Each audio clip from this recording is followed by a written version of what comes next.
Salut à tous, on se retrouve aujourd'hui pour une nouvelle vidéo avec non pas un, mais 3 unboxings.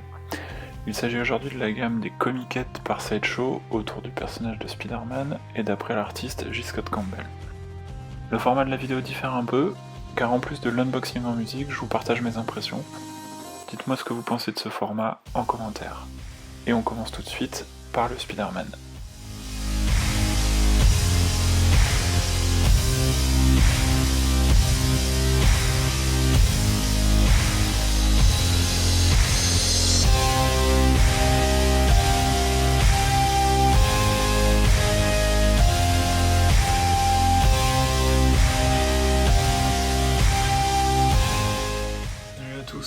Donc voilà, bon, pour une fois on commence par une petite vidéo de la base, parce que franchement en plan lointain c'est un peu galère à gérer.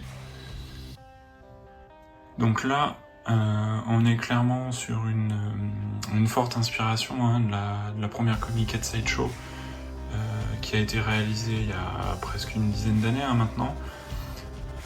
Voilà, même si cette statue par J. Scott Campbell est assez ancienne également, on voit qu'ils ont récupéré une partie des éléments. Donc typiquement ils ont dessiné l'arrière du mur, il y a un beau crépi, le paint est correct, il y a un petit tuyau pour donner un effet de réalisme. Quand on regarde sur la tranche, bah, du coup on voit bien que toutes les briques ont été peintes, ont été dessinées, sculptées. Franchement c'est vraiment un beau travail. Voilà, même si comme je le disais c'est quand même fortement inspiré de la première comiquette. Aujourd'hui, cette figurine-là est plus petite, mais elle est quand même très jolie, surtout quand on aime beaucoup le travail de J. Scott Campbell. Alors devant, on a un print qui diffère d'une version à l'autre. Donc là, aujourd'hui, je vous présente moi la version costume noir et rouge, en fait. Voilà. Donc pour faire suite à la base, vous voyez, on a le corps. Alors il est quand même assez grand, hein. On est sur du 1/5, du coup. Franchement les détails sont plutôt propres. Je sais pas si vous allez le voir, mais en gros les lignes sont assez nettes. Ce qui est assez compliqué des fois sur le costume de Spider-Man, là les petits traits noirs qui forment la toile. Là on voit que c'est propre, c'est sculpté, l'araignée devant est en relief. Donc comme je vous l'ai dit, le costume noir et rouge, donc c'est une variante, il y en a 3. Il y en a 2 avec le costume bleu, et avec 2 portraits en fait sur le costume bleu. On a un portrait masqué et un portrait à moitié masqué.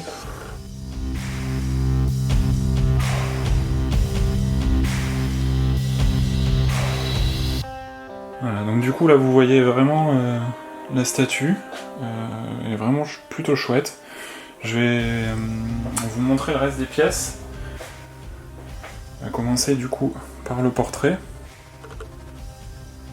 Voilà, donc un portrait vraiment plutôt joli, assez expressif, toujours bien dans le style de Campbell. On a un joli dégradé bleu au niveau de l'œil qui est en blanc là. Encore une fois, les traits sont plutôt nets. On a un joli dégradé, on voit bien que ce côté-là de la tête il est beaucoup plus sombre que sur le dessus, que ça prend beaucoup mieux la lumière de ce côté-là. Franchement, le rendu est super.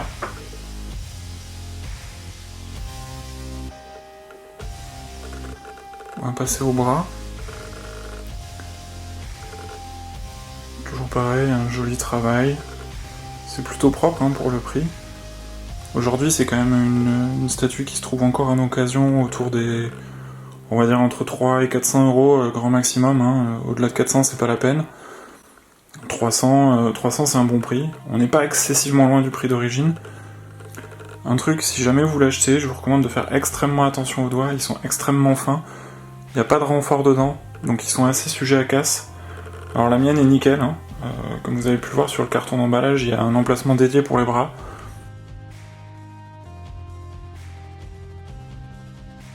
Donc pareil avec le deuxième bras, je vais passer un peu plus vite, parce qu'on retrouve à peu près le même niveau de détail.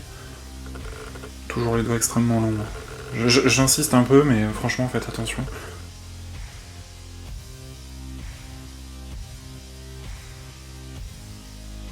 Voilà, donc maintenant qu'elle est montée, je vous la montre d'un petit peu plus près. Vous voyez, hein, franchement, le portrait est vraiment chouette. Les détails, la musculature, vraiment tout est chouette dans cette statue. Aujourd'hui, hein, c'est la plus belle Spider-Man que j'ai.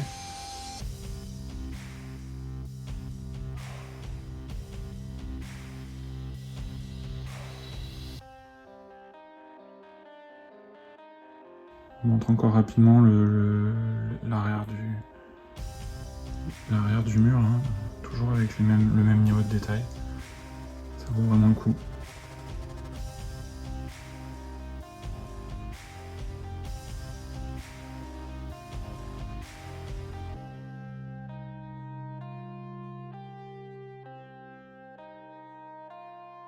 Un petit dernier zoom là sur le portrait.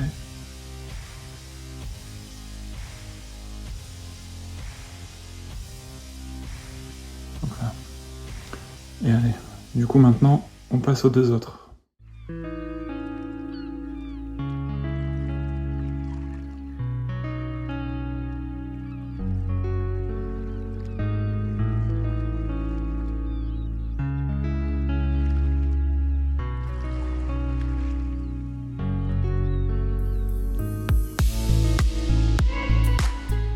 Voilà du coup, Black Cat.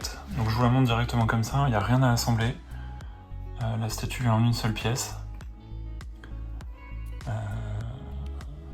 Bon, il n'y a pas grand chose à dire, hein, vraiment, c'est une réalisation toujours très correcte chez Sideshow. Hein. En plus, pour le prix, je crois que je l'ai touché d'occasion à moins de 200 €. Franchement, ça vaut le coup. Encore une fois, si vous aimez le travail de Campbell, de très belles réalisations chez Sideshow dans cette gamme-là. Alors on voit que les bottes sont un effet un peu brillant là, pour vraiment donner un effet du cuir. Le reste de la combinaison est un peu plus mat. Les parties du costume là qui sont en effet un petit peu fourrure sur ses manches, sur ses bottes et autres, sont un petit peu de la même teinte que les cheveux, mais en même temps on voit clairement que la matière se distingue. Voilà. Le portrait, hein, je le commande pas, c'est du J. Scott Campbell classique. Alors ici, voilà, il reste un petit emplacement. C'est l'emplacement où, pour la version exclusive, il y a un petit chat qui vient se plugger. Dans la version régulière, il y a juste un petit add-on pour aller boucher le trou et qui montre du coup les diamants. Alors vraiment, le seul truc que je trouve un petit peu dommage, donc c'est que vous voyez la boule de fourrure. Elle est vraiment chouette, avec une petite tête de Spider-Man, hein, comme sur la couverture de J. Scott Campbell. Par contre, ce qui est vraiment dommage, c'est cette partie-là, là, le petit fil, là, il a même pas de relief. C'est vraiment le seul truc que je trouve un petit peu dommage. Sinon, après, voilà, le reste de la statue est vraiment très agréable. Très agréable à regarder. Hop. Ne vous inquiétez pas, à la fin, vous aurez un petit 360 de chacune des statues. Mais là, je pense que déjà, vous avez un bon aperçu du niveau de détail qu'il y a et de la réalisation. Allez, et on passe à la dernière, Mary Jane.